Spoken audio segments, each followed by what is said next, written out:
चैव नरोत्तमं देवीं सरस्वतीं व्यासं ततो जयं मुदीरयेम।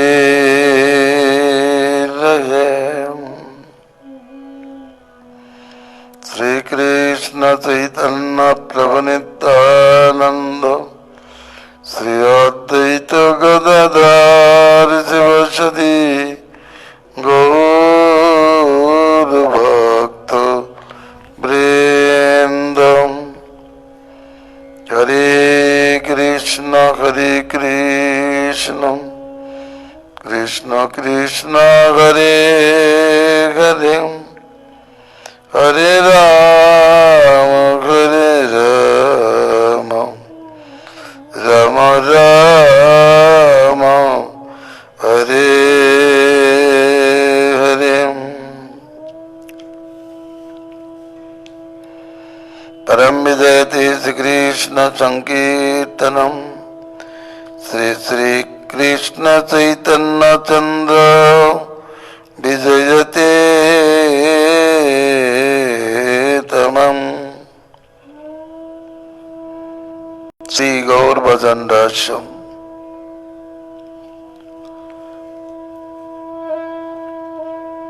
गौर सुंदर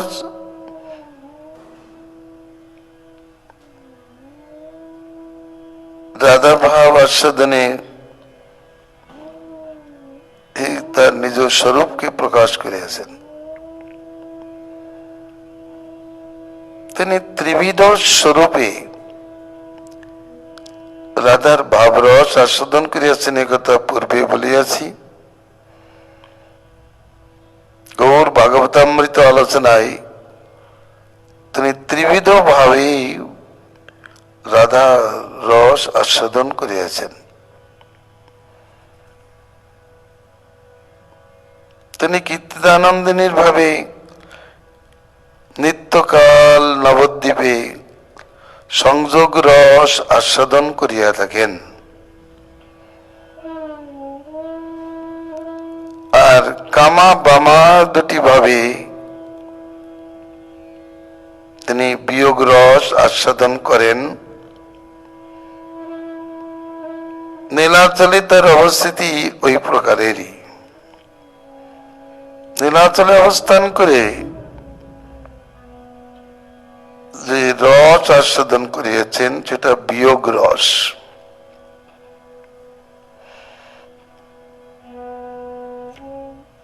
বিয়োগ রস আস্বাদন করেন সেটা তো কামা ভাবে, কামারাধার ভাবেই কুরুক্ষেত্র মিলনবধ বামা রস তিনি রাধারস আস্বাদন করেছেন। কারণ কুরুক্ষেত্রেই কামারাধা উপস্থিত হয়েছিলেন এবং কৃষ্ণের সহিত মিলিত হয়েছিলেন। তত্ত্ববিচারে কৃষ্ণ সেখানে তদেগাত্মস্বরূপে, রাধাও সেখানে তদেগাত্মস্বরূপে কামাস্বরূপে উপস্থিত হয়েছিলেন। মামা তো মান করে তিনি গোলক লীলা প্রাপ্ত হয়েছেন। গৌর সুন্দর তার ভাবেই তিনি যমুনায় ঝাঁপ দিয়েছিলেন, সমুদ্রে ঝাঁপ দিয়েছিলেন এবং গোলকে সংযোগ রস আস্বাদন করেছেন। তাহলে রাধার ভজন রহস্যটি এই প্রকারের। তিনি কেউ যদি বলেন যে আমরা তো বিরহ ব্যবস্থা নবদ্বীপে কিছু শুনতে পাই না, তো সেখানে বলা হচ্ছেন সনত কুমার সংহিতায় বলিয়াছেন নিত্যকাল নবদ্বীপে শ্রী গৌর সুন্দর সংযোগ রস আস্বাদন করেন কীর্তিদানন্দিনীর ভাবে। কীর্তিদানন্দিনী তত্ত্বত কৃষ্ণ বিরহ নাই, স্বয়ংরূপ স্বয়ংরূপা, এরা দুইজন বৃন্দাবন পরিত্যাগ করিয়া কোথাও যান না। এই জন্য স্বয়ংরূপা রাধার ও কৃষ্ণ বিরহ তত্ত্ব তো নাই বৃন্দাবনে।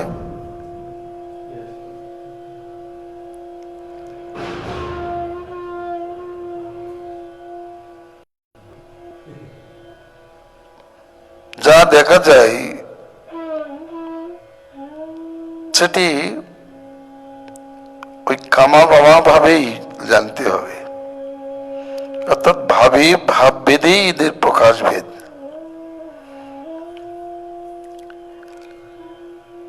যদি বলেন বৃন্দাবনেই তো রাধারানী বিলাপ করেছেন, তাহলেও সেই ভাব। আবার বৃন্দাবনেও যে বিলাপ করেন সেটি সুদূর প্রবাসগত বিলাপ নয়। কীর্তিদানন্দিনীর বিয়োগ আছে, কিন্তু সেটি প্রবাসগত নয়, অর্থাৎ দূরদেশগত নয়। কৃষ্ণ গতিতে গেলে সঙ্গ বিচ্ছিন্ন রূপ প্রবাসের উদয় হয়, কিন্তু দেশান্তর দ্বারা যে প্রবাস হয়, যে প্রবাস রস আস্বাদনে স্বয়ংরূপা নহেন, তিনি তদিগাত্মস্বরূপে রস আস্বাদন করিয়া থাকেন। শ্রী গৌর সুন্দর তিনি ভাব ভরেই আস্বাদন করেছেন, তার ভাবটা বুঝতে হবে তিনি কোন ভাবে আছেন। যেহেতু তিনি রাধাস্বাদনে তন্ময়, তাহলে রাধার ভাব সেটাও তিনি আস্বাদন করেছেন ত্রিবিধ স্বরূপে।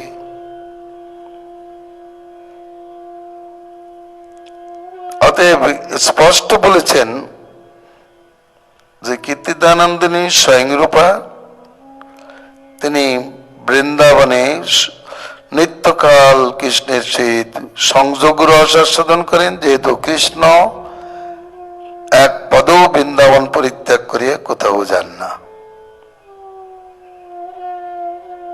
যিনি বৃন্দাবন থেকে অন্যত্র যান তিনি তদিগাত্মস্বরূপ বাসুদেব। শাস্ত্রে বলেছেন এই বাসুদেবই গতাগতি করিয়া থাকেন।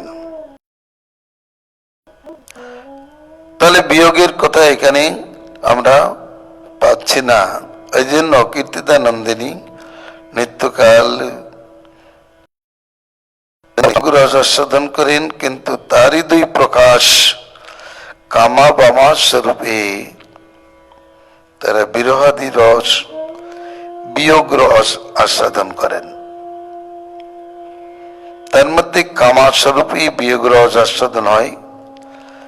বামা তো অভিমান করে যমুনায় জাপ দিয়ে গোলকে নিত্য লীলা রস, সংযোগ রস প্রাপ্ত হন। তাহলে শ্রী গৌর সুন্দর সেইভাবেই ভাবিত। এই জন্য অনন্ত সংহিতায় গৌর সুন্দর বলেছেন, আমি নিত্যকাল এখানে অবস্থান করি, আমি এক পদও এখান থেকে কোথাও যাই না। তার জন্য শ্রী গৌর সুন্দর কীর্তিদানন্দিনীর ভাবেই নিত্যকাল সেখানে কৃষ্ণের সংযোগ রস, ভাব বিলাস আস্বাদন করেন।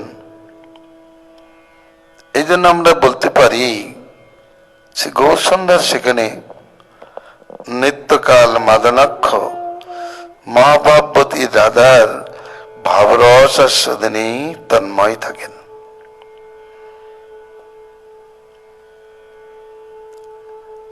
আর বিচ্ছেদগত মোহনাক্ষ মহাভাব রস আস্বাদনটা হয়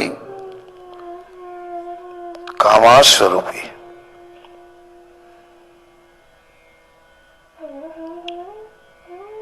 এই জন্য রূপ গোস্বামী পাদুর উজ্জ্বল নীলমণিতে বলিয়াছেন, এই যে বর্ণন হলো কৃষ্ণের মথুরা গমনাদি নিত্য লীলায় নাই। এই ভৌমগত ভাবে কৃষ্ণ মথুরা বৃন্দাবন আদিতে গতাগতি করেন, কিন্তু নিত্য লীলায় নিত্যকাল কৃষ্ণ স্বয়ং রূপে বৃন্দাবনে তদিগাত্মস্বরূপের মথুরা এবং দ্বারকায় অবস্থান করেন পূর্ণতর পূর্ণ রূপে। পূর্ণরূপে তিনি দ্বারকায় বিলাস করেন, পূর্ণতর রূপে মথুরায় বিলাস করেন, পূর্ণতম রূপে অখিল গুণ প্রকাশে বৃন্দাবনে বিলাস করেন।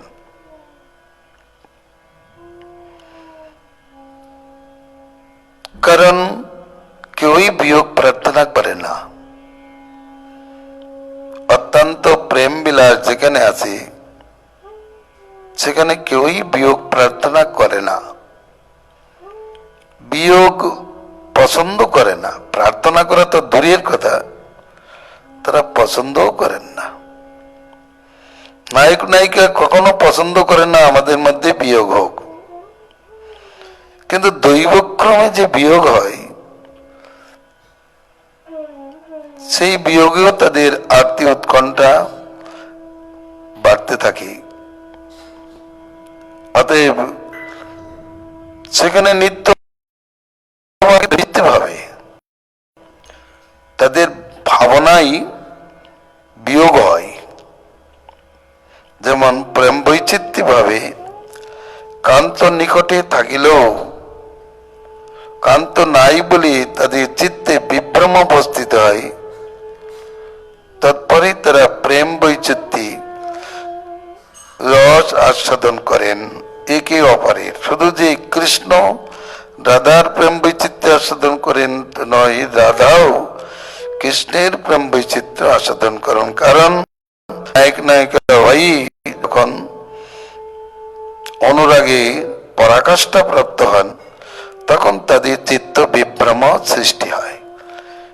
এই চিত্ত বিভ্রম ফলে তাদের ভাবনায় আছে যে আমি কৃষ্ণের কাছে নাই, আমি রাধার কাছে নাই। অতএব এই যে বিয়োগ ভাবনায় তাদের যে আত্মীয় উৎকণ্ঠ উদয় হয় সেটি তারা সেখানেই বসে বসেই কাছে কাছেই আস্বাদন করেন। কৃষ্ণ মথুরায় চলে গেলে যে বিয়োগ ভাবনা হয় রাধার, মথুরার থেকে কৃষ্ণটা শ্রবণের মাধ্যমে আস্বাদন করেন, কিন্তু সাক্ষাতে তো তিনি আস্বাদন করতে পারেন না। কিন্তু তিনি চান যে না, আমি আমার কোলে বসেই রাধার এই ভাবের উদয় হবে আর এই ভাবটি সেইভাবে আস্বাদন করবে। এই জন্য এখানে যে বিয়োগ, অনুরাগ যতই গাঢ় হতে থাকে ততই চিত্ত বিভ্রম সৃষ্টি হয়। চিত্ত বিভ্রম সৃষ্টি হলে তখন মনে হয় আমার কাছে নায়ক নাই বা নায়িকা নাই, রাধা আমার কাছে নাই অথবা কৃষ্ণ আমার কাছে নাই। অথচ দুইজন দুইজনের কাছে বর্তমান, দুইজনের কাছে আলিঙ্গিত অবস্থায় অবস্থান করিতেছেন, অথচ উভয়ের মনে ভাবনা যে আমার কাছে কৃষ্ণ নাই, আমার কাছে রাধা নাই।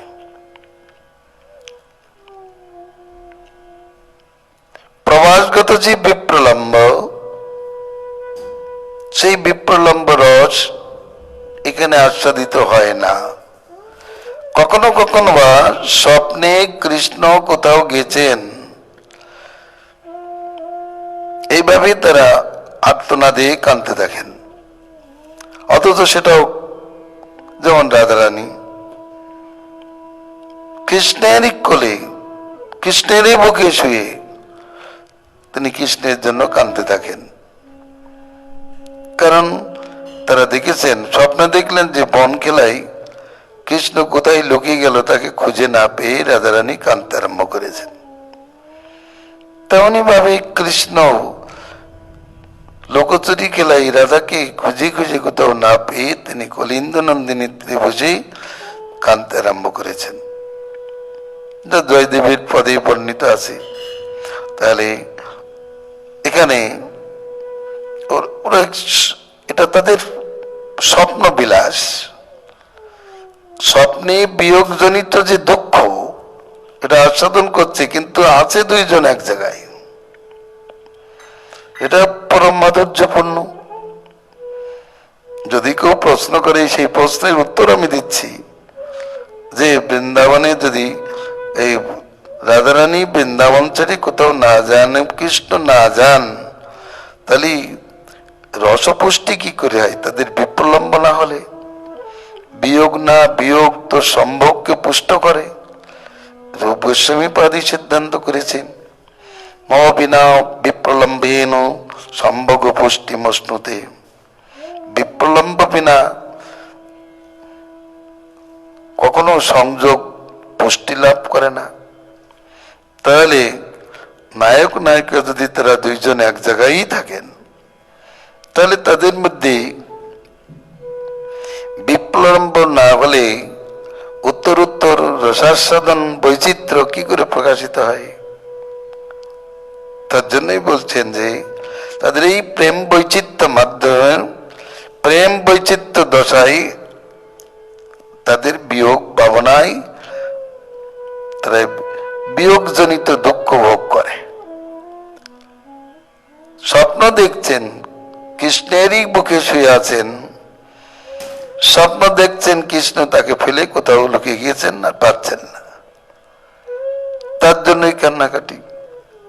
এই প্রকারে একে অপরের বুকে থাকিয়াও, অপরের আলিঙ্গনে থাকিয়াও আমার কাছে নাই বলিয়া তাদের আরতি উৎকণ্ঠা দিদিক্ষা চলছে চরম। সাক্ষাৎ ভাবে দিকেও তাকে চিনতে পারছেন না, তাকে সখী জ্ঞান করে তার কাছে কৃষ্ণ প্রাপ্তির অভিলাষ প্রার্থনা করছেন ইত্যাদি। এও এক পরম মাধুর্যপূর্ণ। অতএব নিত্য রস, নিত্য তিনি সংযোগ রস আস্বাদন করেন, নিত্যকাল সংযোগ রস আস্বাদন করতে গেলে বিপ্লম্ব বিনা যদি সেই সংযোগ পুষ্ট না হয়, তাহলে সেখানে সেই বিয়োগটা কি করে ঘটে, এটার সম্বন্ধেই শাস্ত্রী সিদ্ধান্ত বলে দেন। এটাই জানতে হবে যে শ্রী গৌর সুন্দর সে রাধার ভাবে হয়তো নবদ্বীপেই বর্তমান কৃষ্ণ রাধা জন্ম এক জায়গায় থাকিয়াও কাছে নাই এরকম ভাবনা নিয়ে তারা বিয়োগ ভোগ করেন, আবার তাদের মিলন আস্বাদন হয়। তাছাড়াও কৃষ্ণের গোচারণ যেহেতু নিত্যলীলা, সেই জন্য গোচারণাদিতে কৃষ্ণের গমনও একটু বিবাহ উপস্থিত হয়, বিপ্রলম্ব দশা উপস্থিত হয়, সেটা তিনি বৃন্দাবনেই আস্বাদন করেন। এভাবেও তাদের বিয়োগ হয়, তারপর তাদের মিলন আনন্দ আস্বাদন হয়। শ্রী গৌর সুন্দর ত্রিবিধ রাধিকা ভাব আস্বাদনে তন্ময় থাকেন।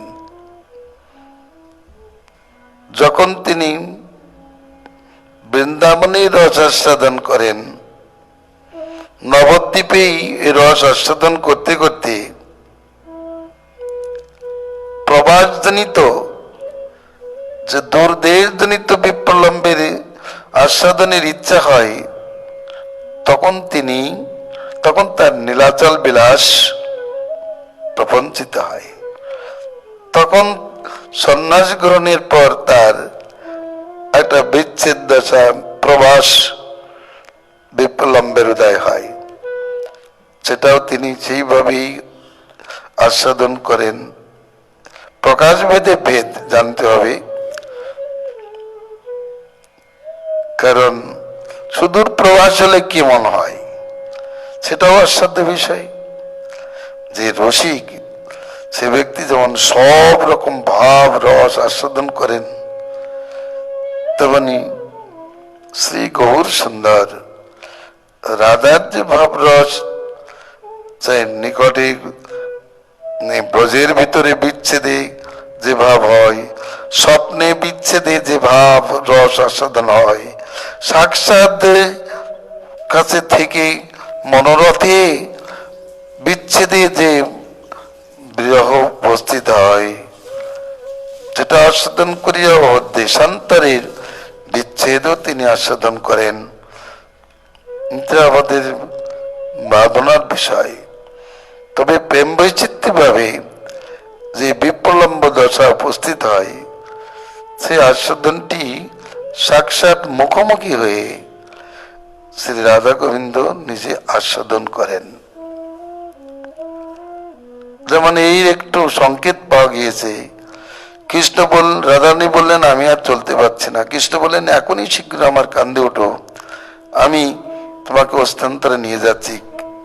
যেই না রাধারানী কান্দে উঠতে গেলেন, অমনি কৃষ্ণ অন্তর্ধান করলেন। অন্তর্ধান করলেন মানেই সেখানে প্রেমোদয় হয়েছে। সনাতন গোস্বামী পাদ বলছেন ওখানে প্রেম বৈচিত্র্যের দশা হয়েছে। এই জন্য রাধারানী নিকটে কৃষ্ণ বলেছেন আমি তোমাদের কাছেই ছিলাম, তোমাদের ভাব সব দেখছি। তাহলে বুঝতে হবে ওখানে প্রেম বৈচিত্র্যের দশা হয়েছে। ওই প্রেম বৈচিত্র্যের দশা আরতি উৎকণ্ঠা কৃষ্ণ নিজেই পান করেছেন একটু আড়াল থেকে, কাছেই থেকে আড়ালে থেকে। এই বিয়োগ হয়, যেমন ভক্তদের এরকম হয়তো পিছনের দিকে আছেন, সামনের দিকে অন্বেষণ করছেন কৃষ্ণকে, কৃষ্ণ কিন্তু পিছনে পিছনে চলছেন, তাকে সামনে না পেয়ে তিনি আরতি ভরে কেন্দ্রে ভেঙে পড়েন। এই মতো অবস্থায় তাদের এই বিয়োগ মাধুর্য বিপ্রলম্ব একটা সংযোগের একটি প্রকার বিশেষ, সেখানেও মাধুর্য রস আস্বাদন হয়। অতএব বৃন্দাবনে থাকতেই কি করে রাধারানী যে সংযোগ রস আস্বাদন করেন, তার বিয়োগ না হলে কি করে সংযোগ রস পুষ্ট হয়, এই প্রশ্নের উত্তর এখানে সুষ্ঠু রূপে প্রদত্ত হইল। অতএব শ্রী গৌর সুন্দর ঠিক নবদ্বীপে নিত্যকাল এইভাবে প্রেম সমৃদ্ধি দশায় তিনটে ভাব, একটা মনোরথ দশা, চিত্ত বিভ্রম উপস্থিত হলে নিকটে থাকিয়াও নিকটে নাই বলে একটি ভাবনা উদয় হয়। এ যেমন জাগ্রত অবস্থায় হয়, তেমনি স্বপ্নেও ওই রকম স্বপ্ন দর্শন করেন।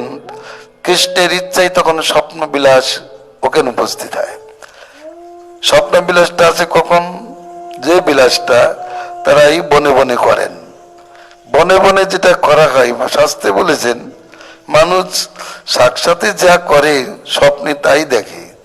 অতএব রাধাকৃষ্ণ বনকেলি করতে যে যখন লোকচুরি করেন, লোকচুরি খেলা করেন, তখন একই অপরকে না পেয়ে যেমন তারা আত্মি দুঃখ ভোগ করেন, সেটা আমার স্বপ্নে সেটা আস্বাদন করেন। সেই বিলাসটাই তাদের স্বপ্নে উপস্থিত হয়, আস্বাদ্য হয়ে যায়। সেই বিলাসটা আবার মনোরথে উপস্থিত হয়, জাগ্রত অবস্থায়। কারণ সেটা একটি পরম মধুর মধুর। কথাটা ভালো করে বুঝতে হবে। বনে লুকোচুরি খেলা করতে করতে একে অপরকে না পেয়ে যে আত্মোৎকণ্ঠা সম্মুখীন হয়, তারা একে অপরে পরস্পরের অদর্শন জনিত যে দুঃখ ভোগ করেন, সেটা চমৎকৃত হয়, সেটা মনঃপুত হয়, সেইটি আবার স্বপ্নে উদিত হয়। মিলন হয়েছে, স্বপ্নে উদিত হয়। স্বপ্নেও সেই বিয়োগ অনুভব করে তারা একে অপরের বক্ষস্থলে তাকে আলিঙ্গনে তাকিয়া সেটা আস্বাদন করতে থাকে। আবার কখনো কখনো জাগ্রত অবস্থায় প্রেমার্থী সেই কথা মনে এসে যায়। সেই কথা যখন মনে এসে যায়, কৃষ্ণের লীলাক্রমে মনে এসে যায়, তখন কৃষ্ণ আমার কাছে নাই বলে আবার আরতি উৎকণ্ঠা প্রকাশ করতে হয়। তাহলে সাক্ষাৎভাবে বিলাস করেছে, সেখানেও যেমন হয় বৃন্দাবনে, সেখানে বিয়োগ মজ আদর্য করেন, ক্ষণকালের জন্য বিয়োগ, অদর্শনজনিত বিয়োগ রস আস্বাদন করেন। আবার সেইটাই তাদের মানসপটে স্বপ্নে এসে বিলাস করে, তখন স্বপ্ন বিলাস অনুসারেও তারা এসে বিয়োগ রস মাধুর্য আস্বাদন করেন। এরপরে যেখানে স্বপ্ন নেই, সাক্ষাৎকার নেই, সাক্ষাৎভাবে বিয়োগ নেই, অথচ বিয়োগ হয় তখন মনোরথে। যখন মনোরথে বিলাস করতে করতে মনোরথে চলে কৃষ্ণ, তখন লীলা শক্তিক্রমে তাদের মনে মনোরথে চলতে চলতে তাদের এই ভাবনা আবার মনে এসে উপস্থিত হলো, মনে কৃষ্ণ এখন নাই আমার কাছে, কৃষ্ণ কোথায় চলে গেল, কৃষ্ণ কোথায় চলে গেল। এরকম একটা রসাস্বাদ হয়। যেমন একজন বলেছেন, হরিনাম করতে করতে একজন খিলখিল করে হেসে উঠেছেন, আর একজন জিজ্ঞেস করলেন যে হরিনাম করছো তো হাসছো কেন, বলে একটা কথা মনে উঠে গেল তার জন্য আমি হাসছি। তো ওরকম হয়, এরা দুইজন এক জায়গায় আছে, কিন্তু সেই কথা মনে উঠলো, সেই মনে আসলে যেমন হাস্য আসে, আমার মনে উঠলে তেমন ক্রন্দনও আসে। কথাগুলো একটু বুঝতে হবে। আমার এই যে বৃন্দাবনে নবদ্বীপে তিনি কি করে বিয়োগ রস আস্বাদন করেন, এগুলো খুব তাৎপর্যপূর্ণ, অনেকে ধ্যান দিতে পারে না। কথাগুলো বুঝুন ভালো করে, যে কি করে বিয়োগ রস হয়। তিনটে ভাবে হচ্ছে, সাক্ষাৎ ভাবে বনে বনে, সেটা তো বৃন্দাবনের বাইরে না, বৃন্দাবনের বনের মধ্যে খেলা হচ্ছে, লুকোচুরি খেলা। লুকোচুরি খেলাটা হয় কেন? এই খেলাটা হয় ওই বিয়োগ রস আস্বাদনের জন্য। বিপ্লম্ব বিনা লুকোচুরি খেলার উদ্দেশ্যই হচ্ছে লীলা শক্তিক্রমে যে ওই বিয়োগ রসটা দিয়ে তাদের আবার মিলন রসটা আনন্দিত করবে, বিয়োগ করিয়ে দেবে। সর্বজ্ঞ ভগবানকে তখন মুগ্ধ করে দেয়, যোগমায়া দেবী তখন সর্বজ্ঞ ভগবানকে মুগ্ধ করে দিলেন। মুগ্ধ করে দিলেন, তিনি কোথায় রাধারানী খুঁজে খুঁজে না পেয়ে কাঁদতে থাকেন। আবার রাধারানীও লুকিয়ে লুকিয়ে কৃষ্ণের সেই ভাব দর্শন করে তিনিও আনন্দ রস আস্বাদন করতে থাকেন। আবার তাকে না পেয়ে তিনিও কাঁদতে থাকেন। তাহলে এই যে তাদের এটা লীলাক্রমেই হয়। এটা যখন হলো, এখানে একটা আস্বাদন যেমন হলো, তেমনি ওরা যখন স্বপ্নে নিদ্রিত থাকে, নিদ্রায়ও আবার সেই লীলাটা উদয় করে দেয়। আস্বাদনার্থে পুনঃ পুনঃ আস্বাদন, যেটা একটা ভালো জিনিস, পুনঃ পুনঃ আস্বাদনার্থে নীলায়ও উদয় করায় দেয়। নিদ্রা থেকে উদয় করাই দিয়ে সেই রসটা আস্বাদন করায়। আবার যখন নিদ্রা নেই, জাগ্রত আছে, তখন কি করে বিয়োগ রস আস্বাদন হবে না, তখন ওই এক জায়গায় থাকতে থাকতেও হাস্য করে। যেমন রাধারানী কৃষ্ণ প্রেম রসে বিলাস করতে করতে হাস্য করেছেন। তো রাধারানী জিজ্ঞাসা করছে হাস্য কেন, বলে আমি ত্রেতা যুগে ওই বানরদের দিয়ে সেতু বন্ধন করে তারপরে আমি লঙ্কায় যে রাবণকে বধ করে সীতাকে উদ্ধার করেছিলাম। বলে তাই দেখুন বিহার করছে কোথায়, রাধার সঙ্গে। বানর দেখে সেই লীলা স্মরণ হয়ে সেইভাবে ভাবিত হয়েছেন ইত্যাদি প্রকার। তেমনি রাধার সঙ্গে আছে, কিন্তু বিরহ, ও তো মিলন আনন্দের হাস্য করলেন, আবার কান্দান, সেই ভাবনাটা এমনি যোগমায়া তখন তার অন্তরে প্রবেশ করে দেয়, নায়ক নায়িকার অন্তরে প্রবেশ করে দিল। কারণ শ্রীকৃষ্ণ যা লীলা করেছেন যোগমায়াকে আশ্রয় করেই করেছেন। একথাই ভাগবতে বলেছেন, ভগবান নিজে মুখেই বলেছেন, সম্ভবম আত্মমাইয়া, যোগমায়া মুপাশ্রিত, তিনি যে রাসলীলাদি করেন সে যোগমায়াকে আশ্রয় করে করেন। তার নবদ্বীপও তেমনি কৃষ্ণের সুখের জন্য, শ্রী গৌর সুন্দরের সুখের জন্য যোগমায়া দেবী সেই লীলাবিলাসটা আস্বাদন করান। অতএব নবদ্বীপে থাকিয়াও এদের মধ্যে বিয়োগ রস আস্বাদন হয়। দেশান্তরে যেতে হয় না। আবার দেশান্তরের যে কি ভাব, দেশান্তরজনিত যে কি ভাব, সেটাও যখন মানুষ অন্তর আস্বাদ্য বিষয় হয়, তখন গৌর সুন্দরের তদিকাত্ম রূপ সন্ন্যাস লীলা প্রপঞ্চিত হয়। সন্ন্যাস লীলায় প্রপঞ্চিত হয়ে তিনি ওই নীলাচলে যে বাস করেন, সেখানে সেইভাবে সেটাই হচ্ছে তার তদিকাত্ম স্বরূপে সেখানে আস্বাদন হয়। গোবিন্দেতি মঙ্গলম। তাহলে আপনারা ভালো করে অনুধাবন করুন। যদি বুঝতে অসুবিধা হয় আবার জিজ্ঞাসা করুন যে নবদ্বীপের যদি কৃষ্ণ নায়ক নায়িকা বৃন্দাবন ছেড়ে কোথাও না যান, তাহলে তাদের রসপুষ্টি হয় কি করে? বিপ্লম্ব বিনা রস পুষ্টি তো হয় না, তাহলে তাদের রসপুষ্ট কি করে হয় সে কথা সুষ্ঠু আলোচনা করা হলো। তেমনি নবদ্বীপে যদি বিরহ না থাকে, তাহলে কি করে রস পুষ্টি লাভ করে? সেখানে ওই প্রেম বৈচিত্র্য বিলাসে তাদের রস বৈচিত্র্য রস পুষ্টি লাভ করে। জয় গোবিন্দ। হরে কৃষ্ণ কৃষ্ণ কৃষ্ণ হরে হরে, হরে রাম রাম রাম হরে হরে।